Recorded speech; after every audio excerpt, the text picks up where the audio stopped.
नमस्कार मैत्रिणींनो, स्वागत आहे तुमचं माझ्या चंद्रकला अन्नपूर्णा किचनमध्ये। नवीन असाल तर माझ्या चॅनलला सबस्क्राईब करा, व्हिडिओला लाईक करा, कमेंट करा आणि शेअर करा। तर आता इथे बघू शकता मी इथे घेतलेलं आहे आलं। तर आता म्हणताल ताई आता काय करणार आहे, तर आता अशी एक छानशी मी रेसिपी घेऊन आले आहे तुमच्यासाठी।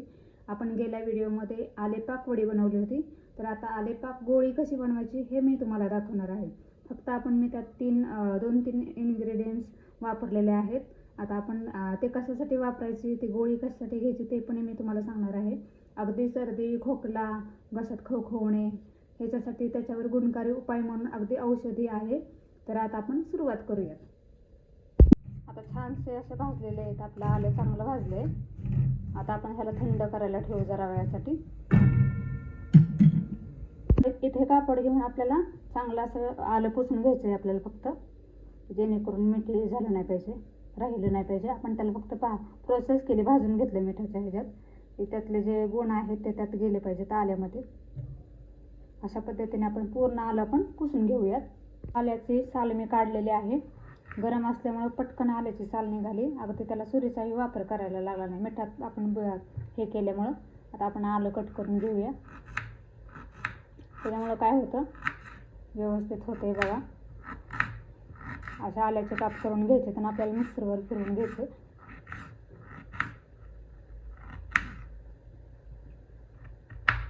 इथं आपलं आलं चिरून झालेलं आहे, आता आपल्याला याला मिक्सरवर फिरवून काढायचं। त्यासाठी मिक्सरचं भांडं घेऊयात आपण।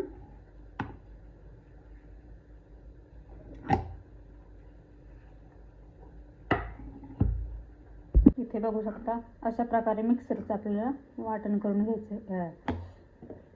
इथे मी कढई गरम करायला ठेवलेली आहे, तर आपल्याला आल्याची पेस्ट आपली 1 वाटी झालेली आहे। तर 1 वाटी मी आल्याचं हे घेतलेलं आहे, पूर्ण मिक्सरवर फिरून 1 वाटी झालेलं आहे। तर आपल्याला ह्याला असं हलवून घ्यायचं आणि यातच मी 1 वाटी गूळ टाकणार आहे, बरोबर 1 वाटीच आहे। जेवढं आपण आलं वापरले तेवढंच गूळ वापरायचे आपल्याला।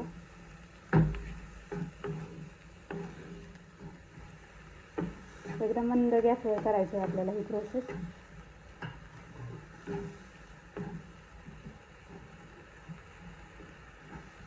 सतत हलवत राहायचं म्हणजे जेणेकरून पूर्ण मिक्स झालं पाहिजे।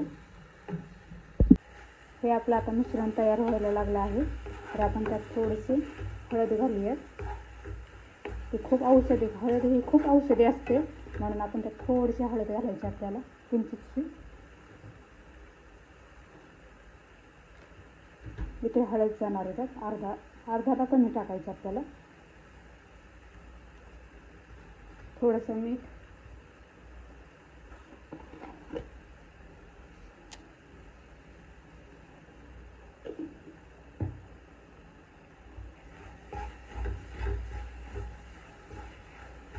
आणि यातच आपण आता काळी मिरी पूड टाकायची आपल्याला,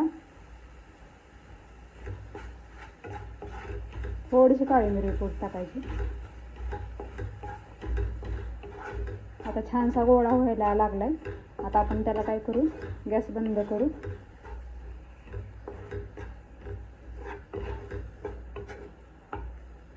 आता पूर्ण असा गोळा व्हायला लागलाय आपला, आता समजून जायचं आपलं तयार झालंय मिश्रण। थोडीशी मिरपूड, थोडंसं मीठ आणि थोडंसं हळद। आता गॅस बंद करते मी।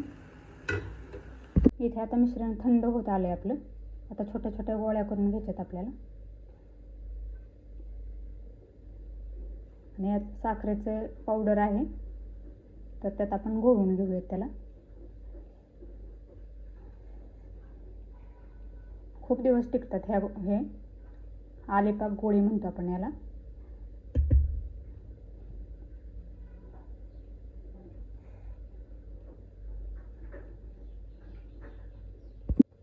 तयार आहे आपली आलेपाक गोळी। तर नक्की तुम्ही ट्राय करा आणि नक्की मला कमेंट करून सांगा। अशा प्रकारे तुम्ही आलेपाक गोळी करू शकता। अगदी घसा खवखवणे, सर्दी, खोकला यावर गुणकारी असं औषधी आहे, तर नक्की तुम्ही करून बघा। तर पुन्हा भेटूया अशाच नवनवीन रेसिपीमध्ये। धन्यवाद।